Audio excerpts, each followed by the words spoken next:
Yes, definitely.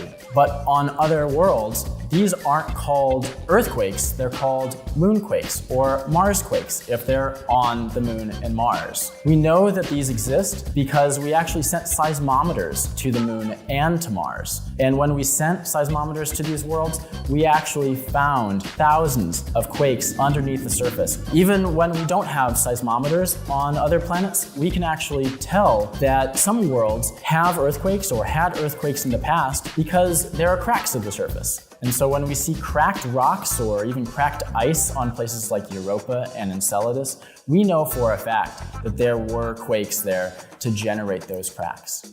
Quakes of all sizes are really interesting, and they can tell us a lot about the inside of a planet. Bigger earthquakes, bigger Marsquakes, and bigger moonquakes can tell us about really deep processes and features on these planets. Now, recently, we've discovered that the moon also has a small liquid core surrounding its solid core, and we've also discovered, thanks to NASA InSight, that the Mars core is actually larger than we initially thought, which means it's actually less dense, which is a really interesting science puzzle. So understanding the interior of other worlds will help us understand how our own world, the Earth, evolved. So are there earthquakes on other planets?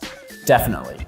Moonquakes, Marsquakes, and possibly one day we'll be able to send seismometers elsewhere to record Europa quakes and Enceladus quakes and beyond.